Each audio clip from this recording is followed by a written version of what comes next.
Hello, and welcome to episode 194 of the Mo Money Podcast. I'm your host, Jessica Morehouse. I'm so excited to have you back for another episode, and this one is going to be a good one. So I am interviewing Ron Haik. He works at Nicola Wealth. He's the senior financial planner and regional manager of Ontario at Nicola Wealth. And I was on, so Nicola Wealth has their own podcast. I was a guest on their show. We had a great time talking about just millennials and money, because typically their clients are not really millennials, or maybe, the parents of millennials. So it was a really interesting chat just about, the different generations and how we think about money and manage money and how we can communicate better.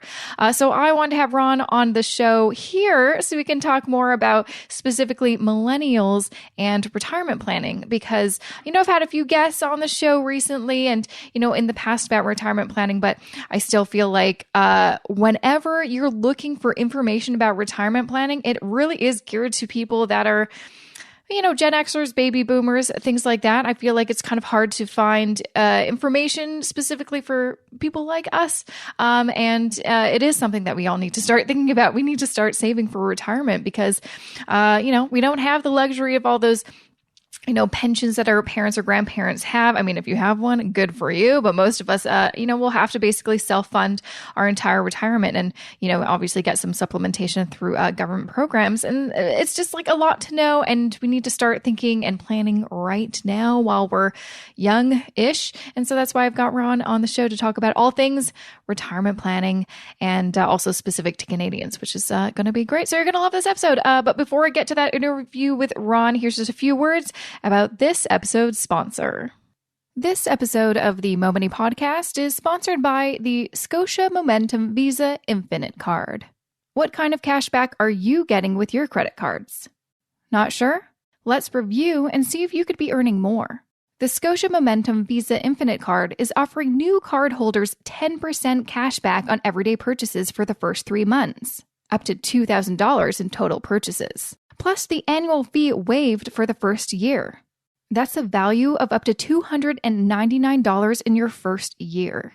After the first 3 months, you'll earn 4% cashback on gas and groceries, 2% cashback on drugstore purchases and recurring bill payments, and 1% cashback on everything else you spend on your card. This is why this card received Money Sense's Best Cashback Card with Fees award for 2 years in a row. Want to learn more about the Scotia Momentum Visa Infinite Card and this limited time offer? This offer expires April 30th, 2019. Just visit jessicamorehouse.com/Scotia or visit the show notes for this episode. Once again, that's jessicamorehouse.com/Scotia or check out the show notes for this episode. Thank you, Ron, for joining me on the Mo Money Podcast. I'm excited to have you on the show after I was able to get on your show, and we had such a wonderful chat. Absolutely. Thank you so much for having me, and looking forward to following up on our great chat of a couple weeks ago. Yeah. So for people just listening, and I'll include this in the show notes, I was on your podcast. And what's that podcast called, and where can people find it? Just so if people want to do some snooping before they dive into this episode. So that podcast will be on the Nicola Wealth channels, and we'll be happy to send you a link to you, Jessica, so that you can include it on your website as well.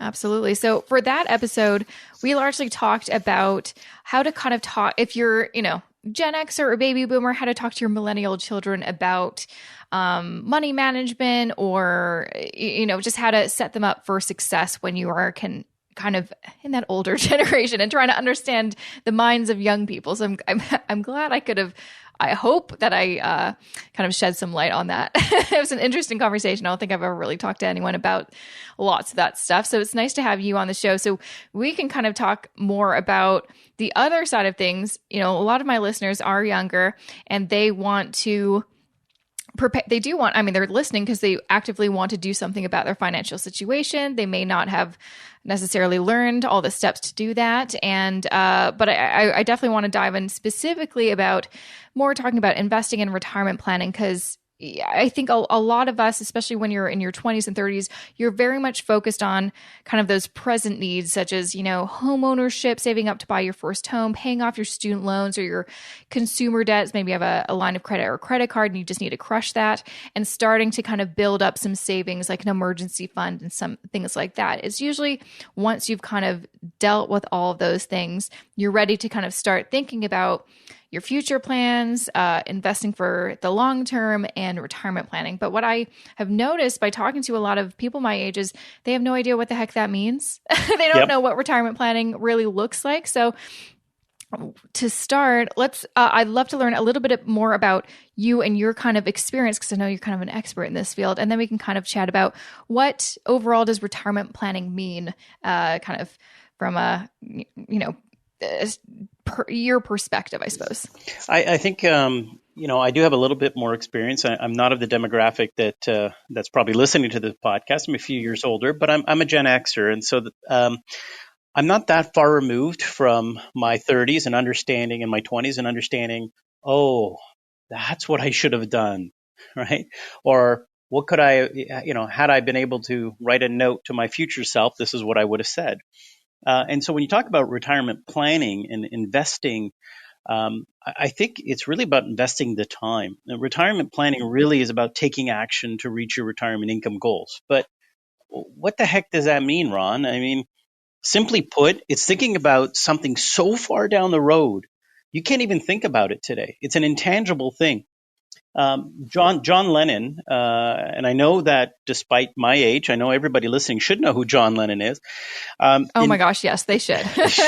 And if they don't, they should listen to some of the music after we're done. But I think it was 1982, he came out with an album called Double Fantasy, and there was a lyric in one of the songs, Beautiful Boy was the name, and one of the lyrics said, "Life is what happens when you're busy making plans." And it's so true. It's like, think about, our listeners, ourselves, our plans are, I'm going to go to school and then I'm going to get a job and I'm going to pay off my debt. And then I'm going to get, maybe I'll get married, or maybe I'll find somebody to live with, and maybe we'll have kids in the house. Whatever that plan is, life then throws, curveballs at you, some good and some, not expected. And it's about making some purposeful planning decisions along the way, and knowing that you are going to get derailed sometimes. And it's by planning ahead that you can invest the time now to make sure that some of the outcomes are ones that you can control, as opposed to allowing life to dictate to you. You're dictating to life. Yeah. And I think, like you mentioned, it's so far into the future. And, you can read so many books and so many articles that say, start investing early because it will eventually lead you to a big amount of money that you do need to retire on, $1 million or $2 million.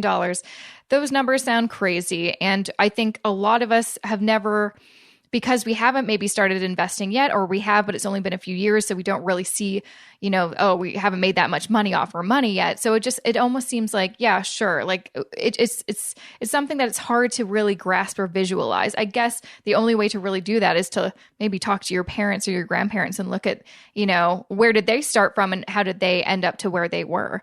But I feel like for younger people, it's very hard to really believe. You're like, yeah, sure. I'm sure this, me, starting with $1,000 and then putting a couple $100 in my investment account every month will eventually get to $1 million. Yeah, we'll see about that. I doubt that very much. And that's really born out of the experience that, this generation has had, right? Remember the great promise, you're going to go to school, you're going to get a career, and then you're going to graduate, you're going to get this fantastic job. And then something called the Great Recession comes along. And people are like, wow, what do you mean I can't pay off my student loans like you promised me? Will the Canada pension plan be there for me? All these things are going through your head. And that's because we as humans, we're not wired biologically to think about 40 years from now. If you think about us as human beings, the fundamental of whether, you come from, Adam and Eve, or whether there's creationism, take that aside. Millennia ago, we had immediate needs. And that was, we want to feed our families, we want roof over our head, and we want peace and security. And what that meant was not thinking about the future, but thinking about the immediate needs. And so the idea of sacrificing today for something so intangible far down the road where they may not have even measured time, right? Time is a human construct.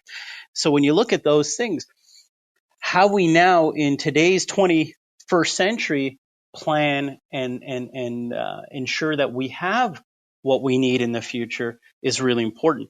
So you mentioned it at the beginning of that piece, which was, look to your parents, look to your grandparents. And that's one way of doing it. And that's traditionally the way it has been done. But we're so lucky that we live in an age where today there is a lot of information out there, and some of it is better than others. You had a wonderful fellow on one of your podcasts that I had an opportunity to listen to, and those who are listening today who haven't heard it, I would encourage you to go back to episode 180 and listen to the episode with Tim Thompson from Fisco. There are a lot of great resources. Some of them are unbiased, like Fisco, and Government of Canada, the Canadian, the Financial Planning Standards Council, the Bank of Canada. These are all great resources out there. So the question is, where does one start?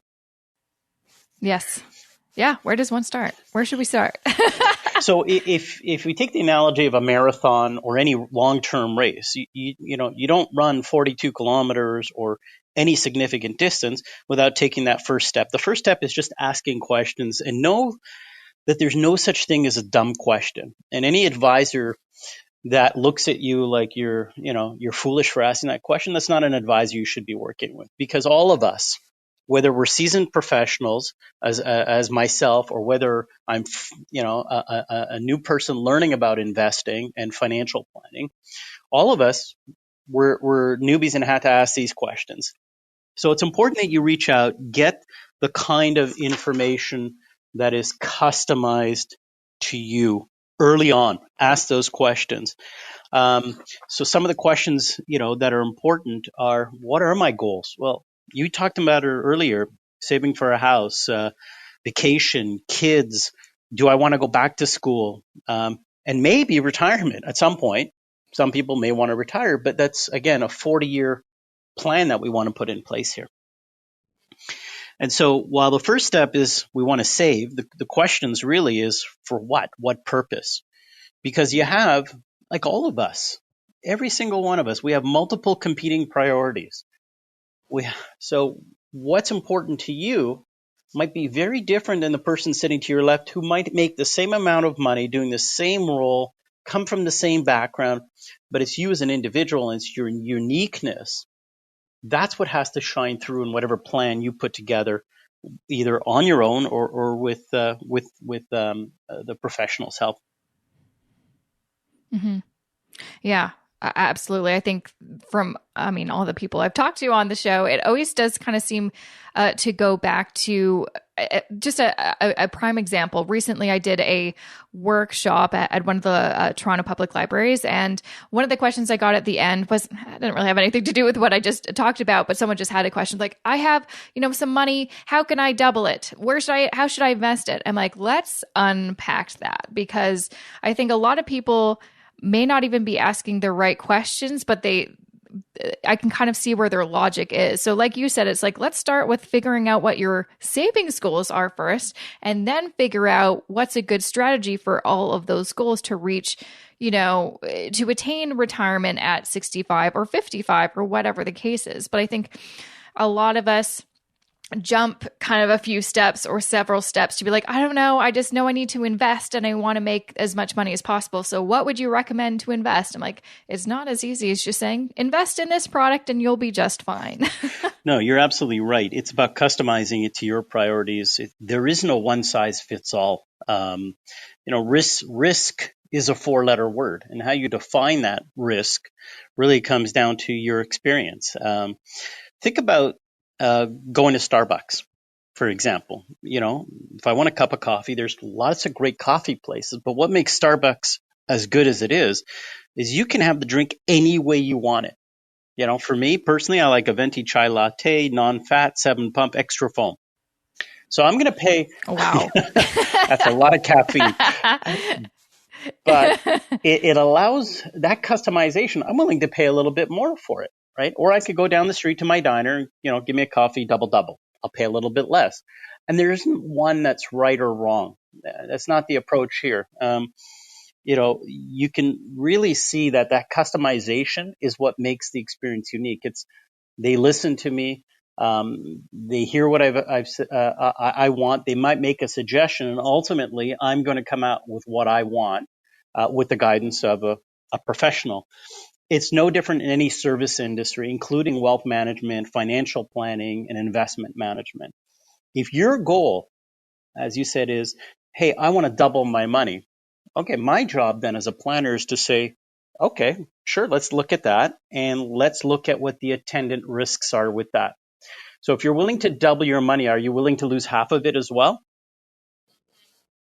It's the inverse correlation. In 2008, when the stock market went down on average 50%. So think about an individual who had $10,000.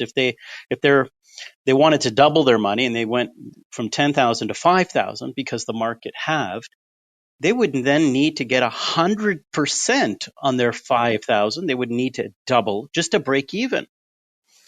So a lot of people, they want, give me all that juice on the upside. I'm happy to take the risk on the upside. It's, are you cognizant and comfortable to take the risk on the downside? Because whether you have 10,000, 100,000, or a million, the number is irrelevant. It's all you've got in the world. Then you want to make sure that you're putting it towards that goal.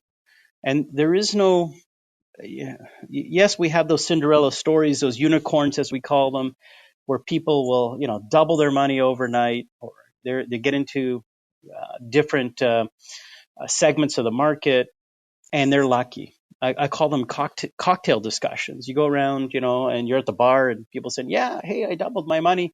No one says, guess what, Jessica? I had an awful year last year. I lost half my money. No one tells you that. So what we want to do when we are working with professionals is make sure they understand what we think is risk. It's different for everybody. For one person, a risk might be stock versus a bond. And for some people, just investing in any stock might be a risk, whereas for some people, there are different elements of risk. So we can get comfortable with basic terminology. That's one way to start. Investopedia, for any of those who are interested, Investopedia is a great way to start. Just to get the basic terminology. What's the difference between an RSP and a TFSA or a RIF? I mean, we sometimes in the investment industry, we tend to talk in acronyms, and that's not really doing anyone a favor. So we want to customize it. And one of the areas that you talked about and come back to is getting that information from those who've gone there before us, right? And it might be our parents, it might be our grandparents, it might be our peers, it might be the internet. If you were going to a great trip in Bali, you'd probably do a lot of research and spend some time finding all the best spots to go to and maybe the cheapest way or the most unique experiences. It's the same thing when it comes to your investments. What works for you? And getting that information. So start small would be my first suggestion to anybody. Yeah. No, like you said, I feel like honestly, if you talk to anybody, they probably do way more research on their next trip than their investment portfolio. Because I work with clients all the time, and what I can provide is doing an audit of what they're currently doing with their investments, what kind of mutual funds they have, what kind of stuff is in their portfolio. And most of the time they have no idea. And I'm like, how could you be investing thousands of dollars in something you don't know? And yet I know for a fact that you've done a ton of research on your next trip. So you have the best, you're on budget and you're going to have the best time ever. I don't know whether it's just because doing research for a trip is more exciting or more accessible because more people talk about that kind of stuff. Whereas investing just seems like this whole other world, and it's scary, and there's just a lot of emotion involved. Do you feel like when you are talking with clients that it's just the hard, when especially if they're just kind of getting started, or they want to do something completely different with their portfolio, because even though they've invested, they never really completely understood what they were doing. There's just a lot of emotion involved and a lot of fear and a lot of psychology. Yeah, I think you're absolutely right. Behavioral triggers, if you will. When you think about all of us, We live in an age and a time of what we're looking for immediate gratification. I want to turn that 10,000 into 100,000 overnight. I bought X stock and it doubled. Most successful companies, most successful businesses are built over 10, 20, 30, 40 years. And it takes that same approach when it comes to investing for your retirement. The clients and people that I have seen who can retire comfortably, whether that's at 38, 58, or 78, whatever that number is, they were very purposeful in their approach to retirement. They treated it no different than any other goal and objective. And it's important that, first of all, that you write it down. What is your objective?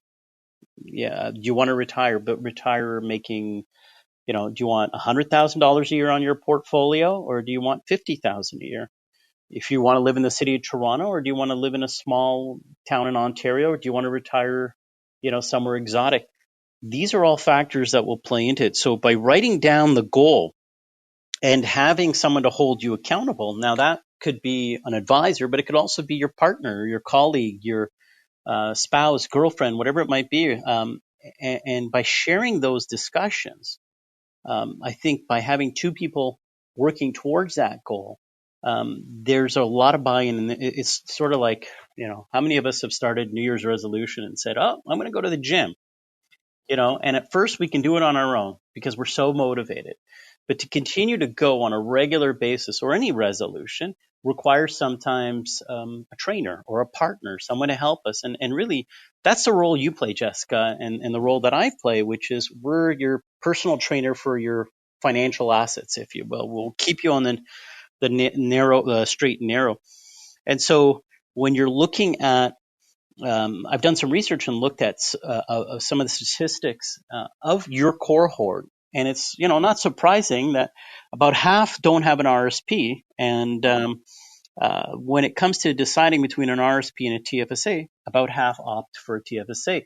Now, that is something that I want everybody listening to understand, that a tax-free savings account is an amazing way to start saving, and actually provides different benefits. It's also for retirement, but it's a way to start small, and it's very accessible. So I think anybody who's thinking about retiring, thinking about saving for a long-term goal, there are benefits to both an RSP and a TFSA, and they're not alone. As I said, over half of the cohort haven't started saving. And it's no different than many boomers or Gen X's would have been at your age. So it's easy to look at a boomer today and see the trappings of affluence and say, oh, they're driving this kind of car, or they're living in this kind of house. But I can tell you that in the 1970s, they were living in apartment buildings, no different than people living in condos. Maybe they had one car in the family. So these are the things that every generation has faced before them. And working with the cohort of Gen X and millennials is very similar. So it's get those resources, get the advisors like yourself on board, engage professionals, ask questions, and take ownership. Don't. It's okay to delegate, but do not abdicate your financial well-being. Yeah, absolutely. I got a question recently, and I wonder if actually you can shed some light on it. Someone asked me, I actually find this pretty frequently sometimes when I talk to people about investing. They're like, I'm actually more comfortable with real estate investing than investing in the stock market for whatever reason. But I'm not sure, like, what's a good ratio? Like, how much should I be investing in real estate, and how much, percentage the other portfolio, or how much liquid investment should I have in retirement? Basically, they were just wondering, like, am I stupid for investing most of my portfolio in real estate? Is this something that you've ever come across? That's a great question, and it speaks to people's comfort level. Again, I've seen individuals, both my cohorts, older, younger, only invest in real estate. But it was a risk that they were comfortable with. They first understood the risk. They said, okay, well, what's the worst case scenario? Always start with that. What's the worst case scenario? Because once in a blue moon, that will happen. And There was a recent article, a news story about cryptocurrency, and what was the worst case scenario, unfortunately transpired, which was people can't access their Yeah. cryptocurrency. So in effect, at this point, they've lost everything. Now, I'm not saying that that's the case with real estate or on any other investment. The story is really to highlight what is the worst case scenario and can I handle that? Forget the upside, because certainly we all want that. So real estate is a great way of investing for wealth. I mean, many of our clients, and in fact, the way we invest for our clients, about 23% of our clients' portfolios are invested in real estate as part of an overall financial plan. But it always started with a plan. It's not, we're going to invest in real estate and then let's do your plan. It's, what are your goals and objectives? So whether you're, what we'll consider an affluent investor, or whether you're an individual starting out, the wonderful thing about technology today is the democratization of investing. And you don't need to have $1 million to invest in, like a millionaire. You can invest in a lot of these pools in an online format. But again, do you understand the risk you're taking? Are you working with someone to help you understand that? Or have you acquired the resident and required knowledge to be able to manage it on your own? You can certainly do it on your own if you're comfortable with that. But it's the behavior when people panic, when the market's correct, and people don't have that sort of guidance, that sometimes holds them back. Another question I get pretty frequently is, I think, and this kind of is tied into just the fear of investing your money, especially for retirement, is how do I know if I've saved up enough? Like, people are worried that they'll save up an amount that they believe was the right amount, but they're like, what if I live to 100, but I only saved enough money to live to 90? Because we're living a lot longer. Do you ever get people kind of panic, being like, what if I run out of money? It's the important thing is to plan and not set it and forget it. So if I met with someone today, regardless of what age they were at, whether they were 85 or 25, we would put together a plan. And then we would revisit that plan every 6 to 12 months. Things change. Remember, I said earlier, life is what happens when you're busy making plans. John Lennon said that. He's much smarter than I ever was. And so when you look at that, it was about, okay, we set a plan in motion and things change. And I think maybe I'll tell you a quick personal story here. I was 20, let me just remember how old I was. I was 30 years young, and found out my wife and I were going to have our first child, and went through the same anxieties I'm sure everybody did. Oh my God, how are we going to pay for this? Is the house big enough? What about if we want to go to private school? Oh, and all these things. Am I going to be a fit parent? And you go to the first ultrasound, and you see the heartbeat, and you get all that information. But my wife and I found out something a little different, and that is we were expecting twins. Oh, gosh.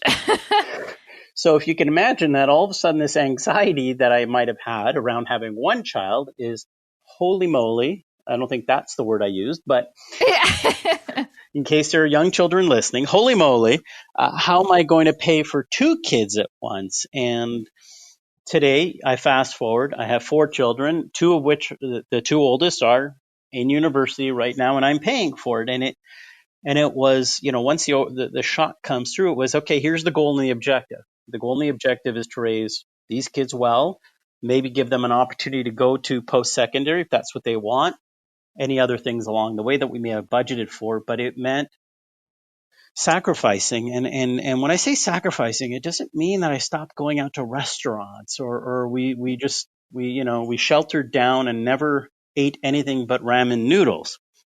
There's nothing wrong with ramen. I still eat them today. But we've heard the words live within your means. And I believe that people should actually live below their means. And what that does is creates a cushion. It means that I've saved a little bit in the event of an emergency, or, twins, or anything like that. But it means you are saving. If you're living within your means, that's great. You're on budget, you're on track. But it's important to live within your means. And a key component of that is saving right off the bat. So most of us, if we're working on a salaried or a commissioned or a variable gig economy or whatever it is we're doing, when we get paid, we should put 10% away right away. Without even thinking about it, we should put 10% away into an investment strategy, a saving strategy. Whether it's a TFSA or an RSP, you can discuss that with your advisor. But I guarantee you, we're not going to miss that 10%. Because if it's in the bank account, we'll see it and we'll say, okay, I can afford X or I can afford Y. And we won't think to automatically put that away. So a great strategy is to have your bank or whomever you deal with take 10% of your earnings on a regular basis and just put that aside. And then you work with your planner, your advisor, to put a goal together or a strategy together around your goal in terms of savings. Mm-hmm. When you say it, it sounds so simple. It could be just because you've been doing this for a while, but a lot of the time I feel like, and sometimes even me, when I feel like overwhelmed by information, I just feel like, is everything that I think, am I doing it right? And that's actually one of the most common questions I get from millennials is, am I doing it right? What is your answer when someone, like, no matter what the age, you feel like you've been working with them, they've got a plan, and they still kind of don't have that sense that they know what's going on? I would say that if you're asking me that question, am I doing it right? Then my answer is automatically yes. Okay. Because it means you're doing something. Yeah. So can you be doing it differently? Maybe. Can you be doing it better? Perhaps. But you're doing it. You're doing something. You've taken ownership. You've taken the first step, which is the most critical step. Going back to the gym analogy, is someone going to show you how to run properly for 42 kilometers? Not until you've actually taken that first step on the treadmill or out on the pavement. Then we can work with little mechanics. Everything else is details.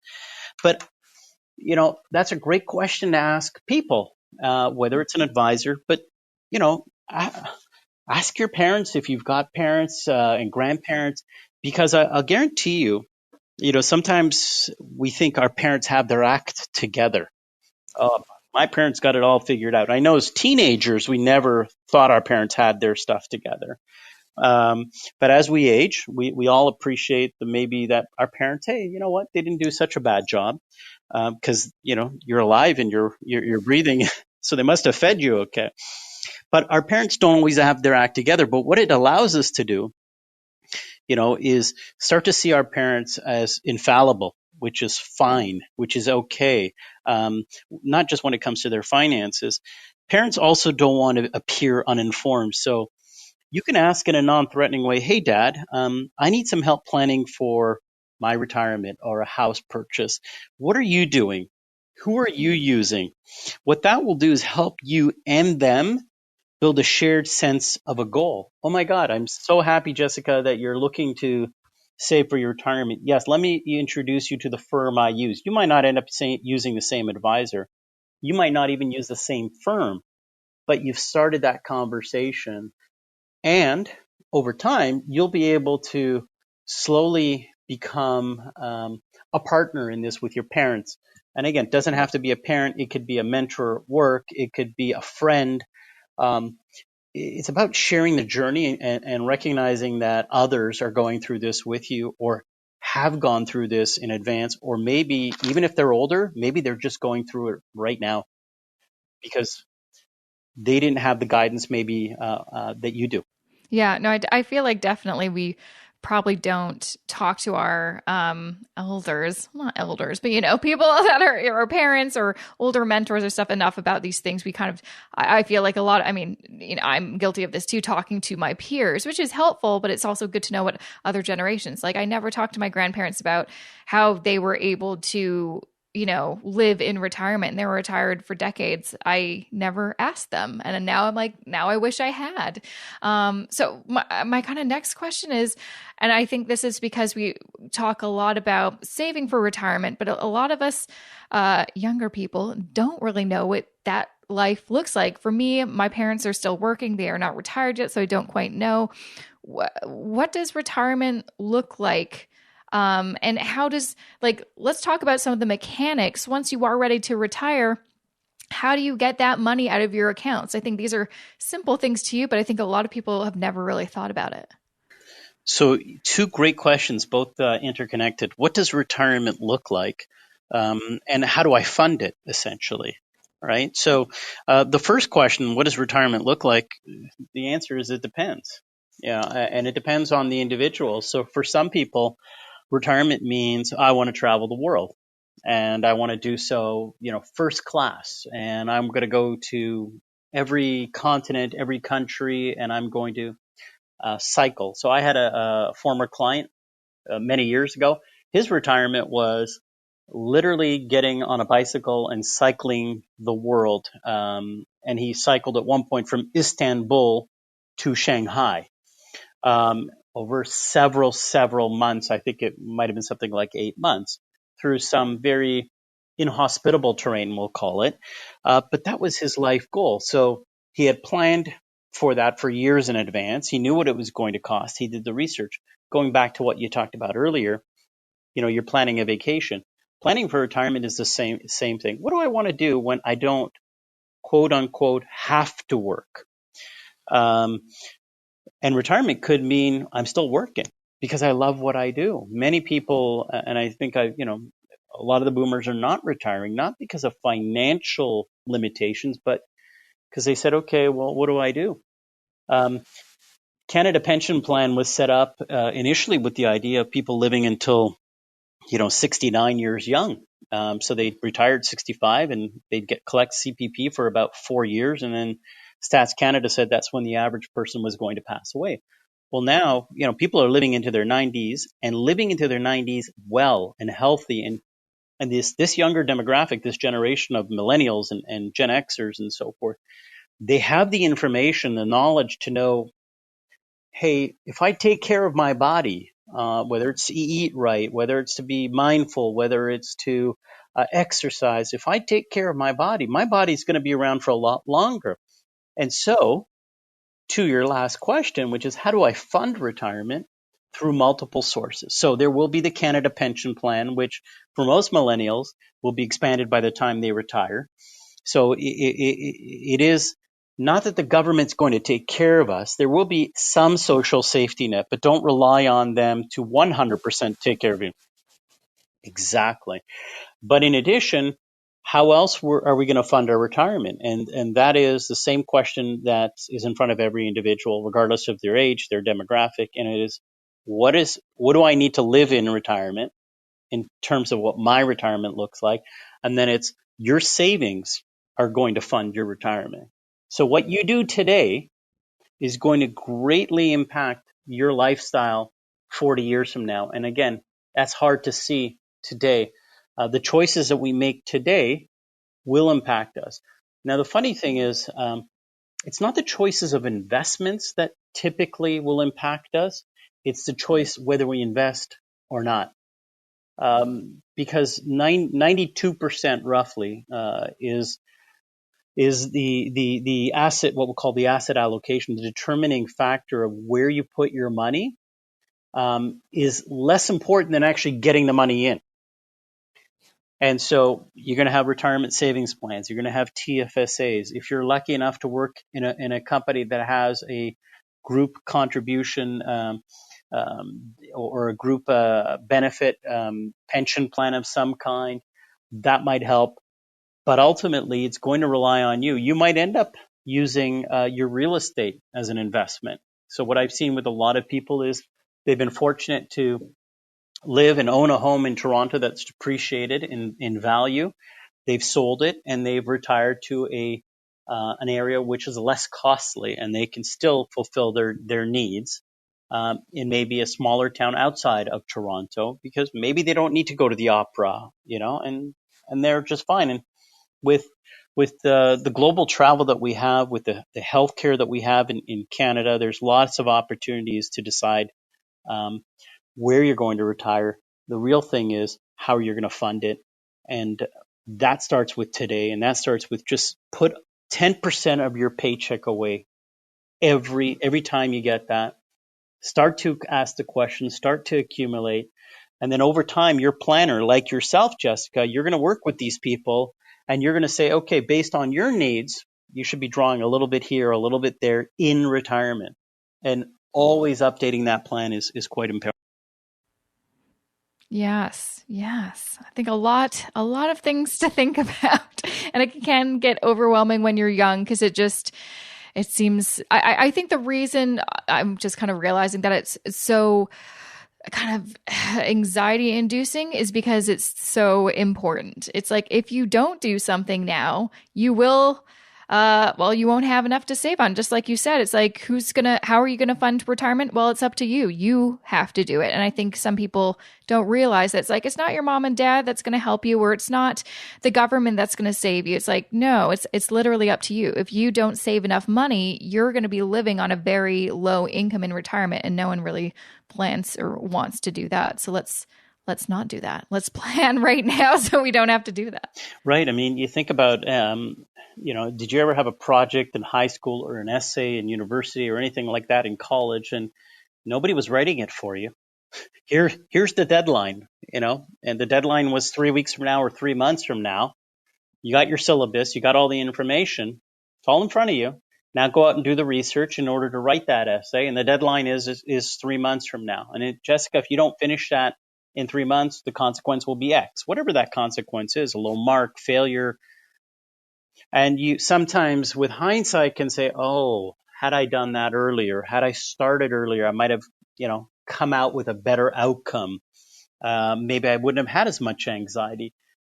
I think ultimately we all go through, we have to go through our own learning process ourselves. And you can read all the books and you can, study all you want. But until you take ownership of this and this being your financial well-being, not just retirement, but your financial well-being, no one can own it for you.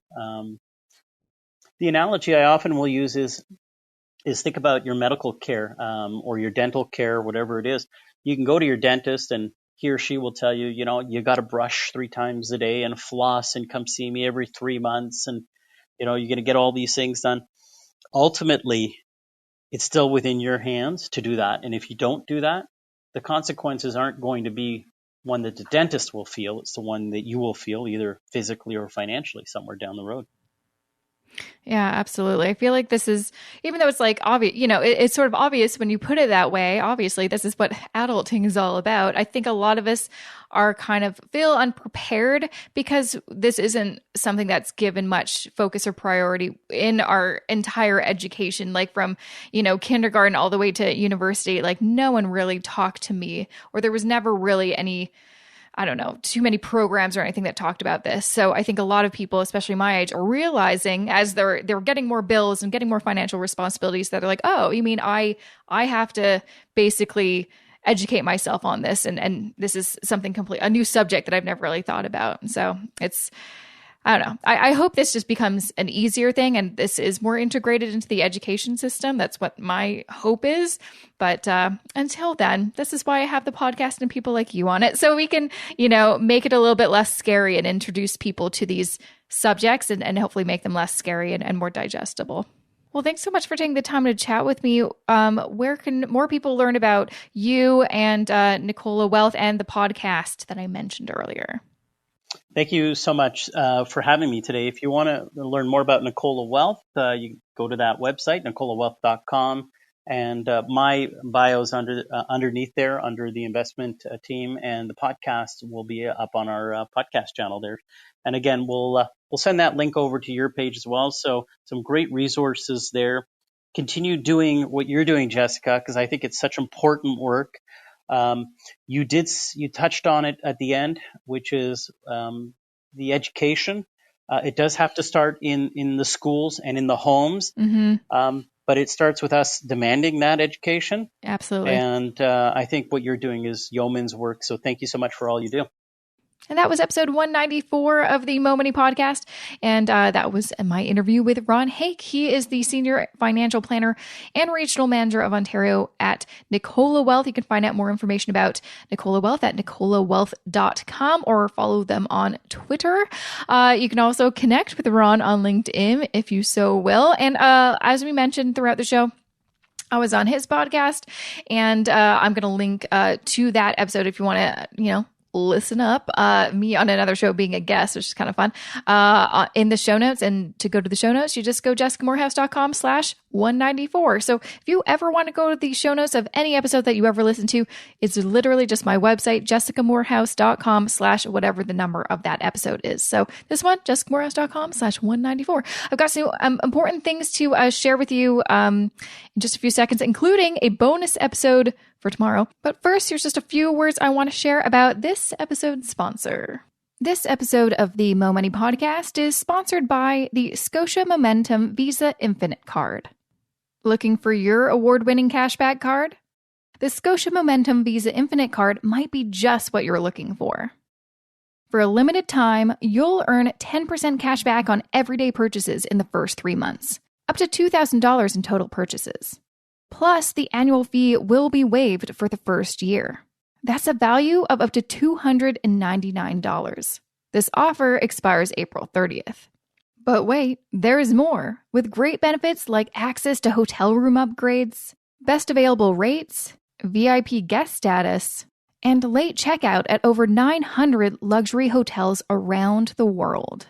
Or gain access to the exclusive Visa Infinite Dining Series, which includes dining events with once-in-a-lifetime chef collaborations at the country's most highly anticipated new restaurants. You can even call up the Visa Infinite Complimentary Concierge to help make your life easier by taking care of almost any request, like dining reservations or building vacation itineraries. To learn more about the Scotia Momentum Visa Infinite Card and see if it's right for you, visit jessicamorehouse.com/Scotia or visit the show notes for this episode. Once again, that's jessicamorehouse.com/Scotia, or check out the show notes for this episode. All right, first things first, as I teased, I have a bonus podcast episode for you tomorrow, and I'm very excited about it. So the guest is Devin Fiddler. She is the creator, the founder of She Native Goods. I met her when she spoke at the QuickBooks Connect conference back in the fall, and I just thought her story was so amazing and fascinating, and she's just like a very inspiring young entrepreneur that I want to have on the show. So I think you're going to love it. So make sure to check back here tomorrow and make sure to subscribe to the podcast if you haven't already. Aside from that, as I've been sharing, throughout the past couple of weeks, I am doing an event. There is coming up very soon on Tuesday, May 7th in Toronto with my pal, Erin Lowry, the author of Broke Millennial, and the new book that just came out, Broke Millennial Takes on Investing. We still have some tickets left. I last checked, there were less than 18. And I'm pretty sure we're going to sell out because, usually she's told me for all of the other events she's been doing for her book tour, they've all sold out, especially in like the last week leading up. So if you don't have your tickets now, go get them if you want to come. You get a free copy of her new book, Broke Millennial Takes on Investing. We're going to have food and drinks, a photo booth, a panel discussion on investing, and a lot of other goodies too. So you're going to not want to miss it. You can find out more information in the show notes for this episode, or just go to jessicamorehouse.com/level-up to grab your tickets before they are gone. All right, what else? So lately I feel like I've been trying to just get my life a bit more organized. I feel like sometimes, when you get so busy, you run on autopilot and you're like, what am I doing? What am I even doing? So I've been trying to get my stuff together and just like focus on what am I working so hard towards. And so, I have, there's like so many things that I want to do, but I get distracted pretty easily. So I'm trying to keep things a little bit more focused. So one thing that I'm going to kind of put the pause button on just for a few months is taking on new financial counseling clients. I have worked with so many amazing people this past year, and I love it, but I'm not taking any new clients for the time being because I want to move forward with basically finishing a course that I enrolled in and never finished, which is the big Canadian securities course. If you don't know it, it is a beast, and it's going to take some time to study and take those exams. So that is like something that is on my dream board, my vision board, and I want to get it done. So that is what I'm kind of going to just cram and get things done hopefully this summer. Because basically I'm kind of hoping to either pursue getting another designation, either a CFP or a PFP. I don't know what. I love learning. I love getting designations. So that's just what I've been up to lately. I haven't really shared with anybody, but that's what I've been doing. Beyond that, also too, I'm working on my second investing course. So if you don't know, I already have one. It's called Investing Foundations for Canadians. Highly recommend it.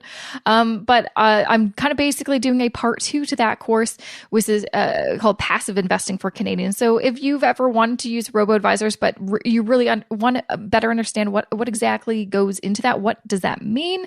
Or if you want to be a DIY investor, make your own portfolio, buy your own, investment products, be your own investment manager, how the heck to do all of that? So that is what I'm working on. And again, it's like I need to kind of pause certain things so I can focus more on getting these 2 big things not off my plate, but just like get them done, like just get it done. So that's what, if you're curious, what do I do? What am I up to these days? Those are the 2 big things I'm trying to pursue right now, besides the podcast. And speaking of the podcast, we've got another good, about a month to and a half of episodes. And then I'm going to take my summer hiatus. So, if you want to shout out on a future episode, this is the time to give me an iTunes review so I can make sure I edit you into a future podcast episode this season. And also, one last reminder, I still am running my book contest. I'm going to wrap it up, I think, fairly soon. I'm going to have to take a look at the guests. I think I may be done with having authors on the show, I believe.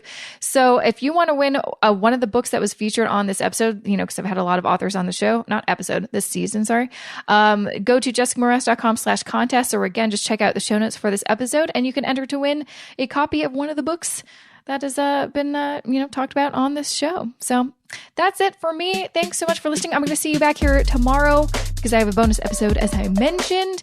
Thanks again for listening, and have a great day.